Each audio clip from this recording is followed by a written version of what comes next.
Good evening, folks. It's Diamond with the Oppenheimer Ranch Project and Magnetic Reversal News, bringing you a magnetic excursion update Friday, February 28th, around 10 p.m. Mountain Time 2025. A once-in-a-generation event will be ending tonight. It is a planetary parade of planets. If you got out in just the nick of time as sunset, you would have seen almost all of the planets in our solar system. Keep calm. It's boom time.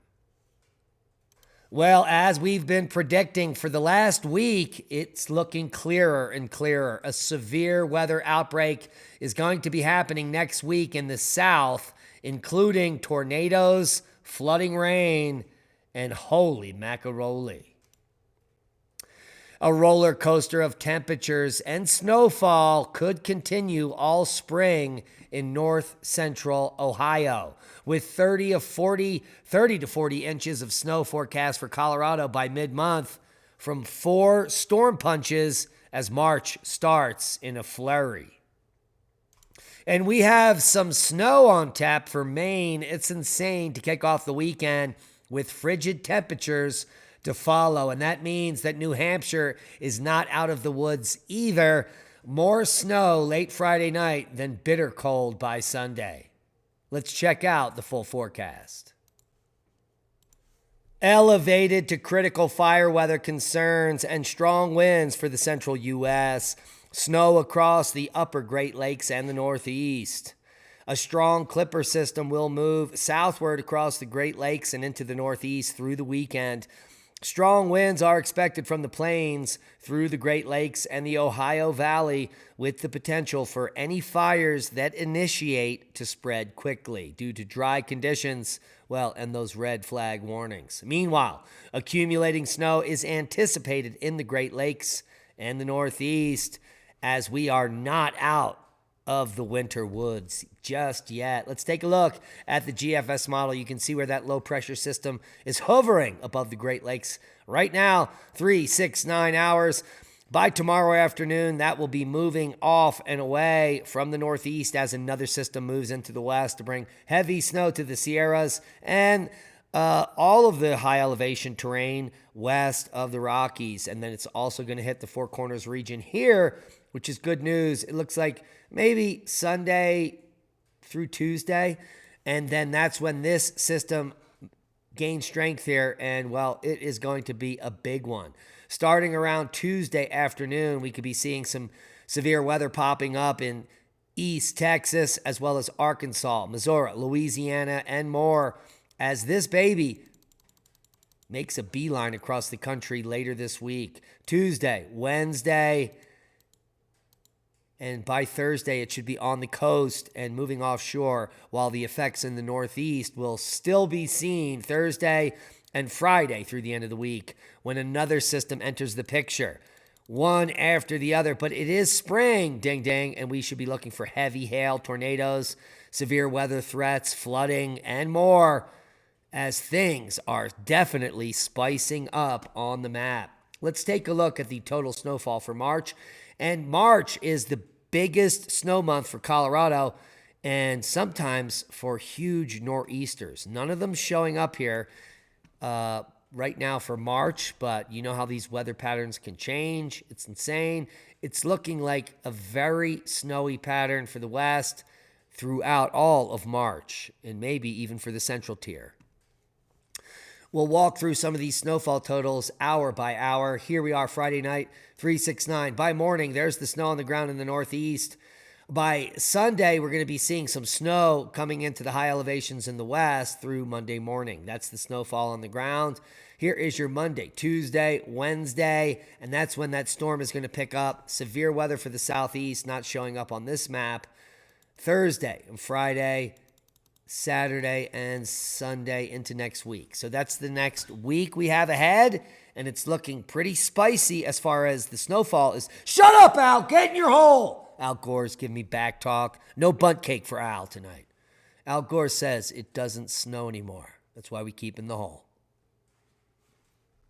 I do digress. Looking like a very snowy pattern. Wow, look at this thing showing up here in Canada.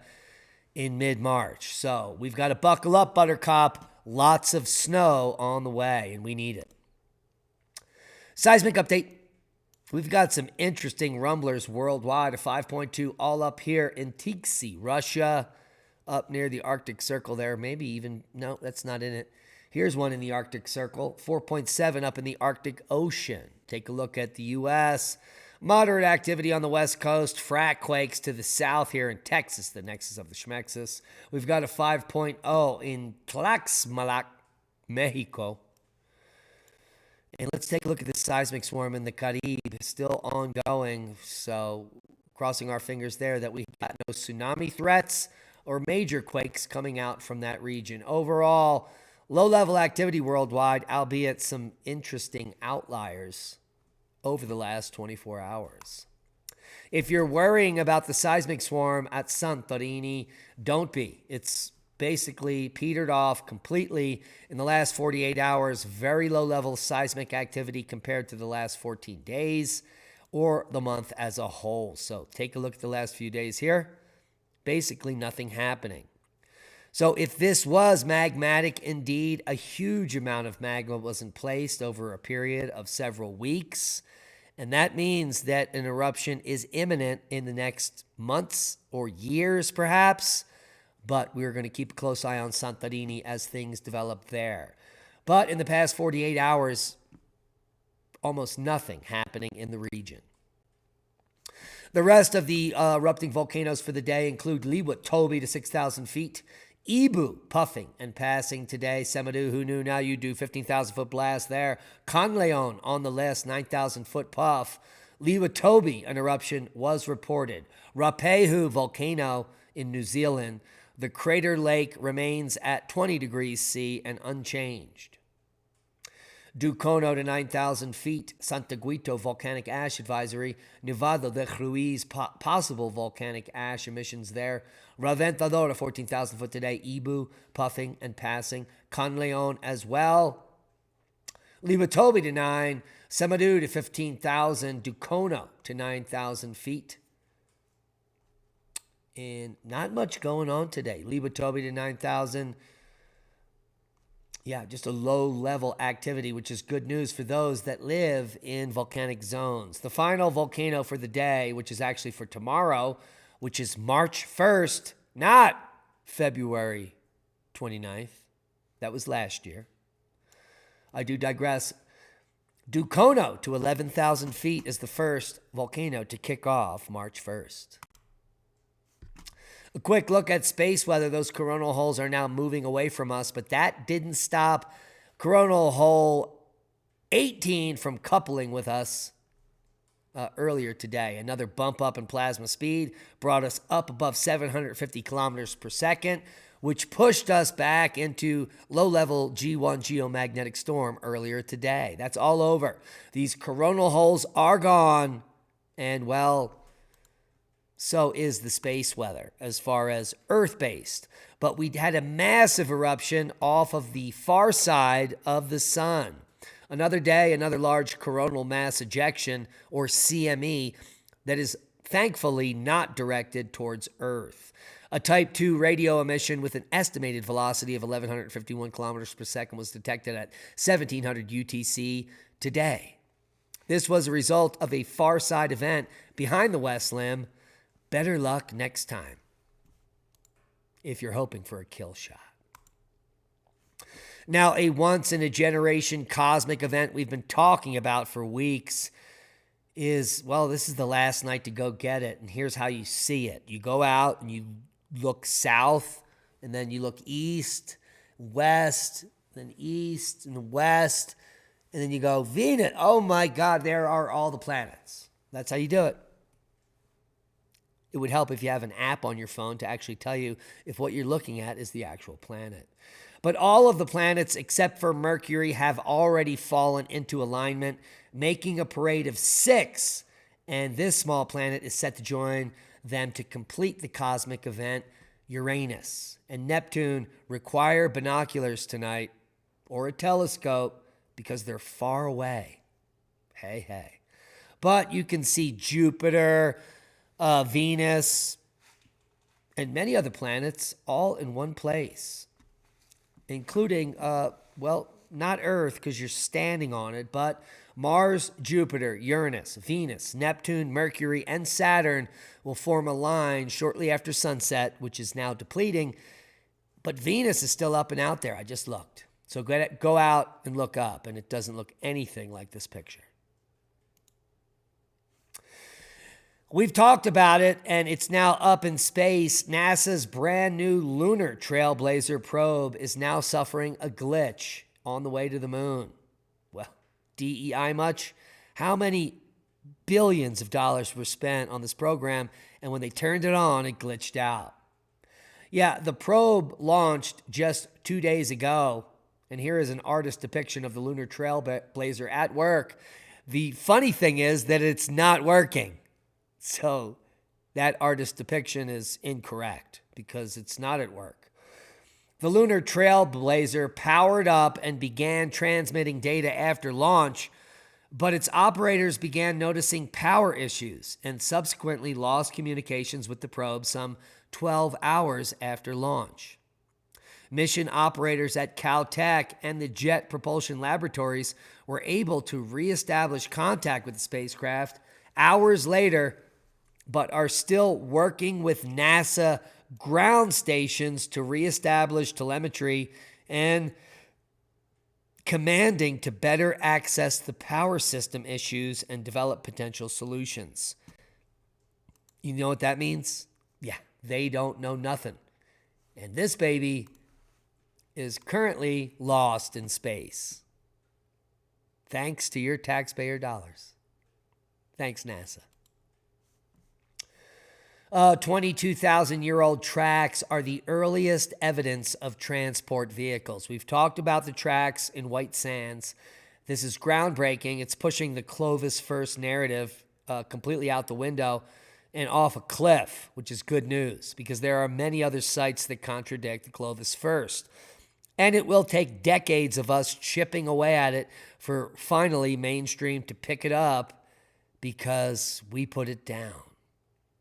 Well, tracks and footprints found in New Mexico are by far the earliest evidence of people using primitive vehicles to transport things. And they are often called sledges. And there are many different designs. Fossil footprints are revealing what may be the oldest known handcarts. And these babies didn't have wheels. Just a couple of sticks that you drug along the sand, apparently. Lee and I will be discussing it tomorrow on Revolution Radio in Studio B, noon Mountain Time. Just go there and click play if it matches your time zone. And if you miss it, we will replay it on our Rumble channel, Magnetic Reversal News at 8 p.m. And we've got some breaking news, some amazing news. If you want to get this shirt, it's on our Rumble channel. Just click the shop. Yeah, you just click the shop and it brings us over to our Sticker Mule shop where you can get all the cool merch we give out free at all our events, all of our stickers, our decals, anything like that, or any type of merch we've ever created, including a shirt I created, the Boom to Knowledge shirt. A lot of people looking for that, or any of the Oppenheimer Ranch Project logo shirts, including the green shirt right there that I'm wearing. It's in there, like swimwear. And it's not overpriced. We're not charging you $40 a t-shirt so we can take your money. It's at cost. So bitch at Sticker Mule for what they're charging. I don't know how much shipping is. I'm sure there might be a free shipping threshold. Regardless, you're trying to support the channel and you're trying to get some Oppenheimer Ranch Project merch. We got it all here on our Sticker Mule shop, exclusively at Rumble. And we've got more breaking news. Just moments ago, we just got accepted as a premium creator on Rumble. And this all begins March 1st, which is just in a few hours. And I just got the email an hour ago. It means we are going to be part of the profit sharing in Rumble Premium. If you don't know about Rumble Premium, many of your creators are charging $100 a year to get their premium content. If you just get one premium account on Rumble for $9.99 a month, All of that premium content for all of the creators is free, including Oppenheimer Ranch Project. In March, we'll be putting up the first 5 hours of premium content. The only way you can view it is if you're a premium member at Rumble. We want to get everyone off of YouTube and everyone over to Rumble. This is going to be a multi-month transition for us because all of our revenue comes from YouTube currently because of our viewership there. We need to migrate it all over to Rumble. We're going to be doing exclusive content in March on Rumble that will not be on YouTube, not be anywhere but Rumble. And that is the contract we've signed as a premium creator. In March, we're going to be doing 5 hours of premium content. In April, we'll be doing 10 hours of premium content. And by May, we could be doing up to 40 hours of premium content on Rumble. And so we hope in the next 3 months, thousands of you migrate over to Rumble Premium, because when you buy just one premium account, it works for every content creator on Rumble. Now, don't do it tonight. Wait till tomorrow during our live stream on Magnetic Reversal News if you want to buy a Rumble Premium, because we get credit for your premium creator account. And that supports our channel, gives us the revenue that YouTube has stolen from us. And then at some point, we all become whole. So please support our channels over on Rumble, Magnetic Reversal News on Rumble, where we will be live streaming tomorrow night, the radio show on those interesting carts and many other topics. And also at Oppenheimer Ranch Project on Rumble, where every night we put up the content. This began just a few days ago. We're going to be putting all content from our YouTube channel at Oppenheimer Ranch Project over on our Oppenheimer Ranch Project on Rumble. That way, if you get a premium account there, you can watch all of our shows streamlessly that we create, including the premium content.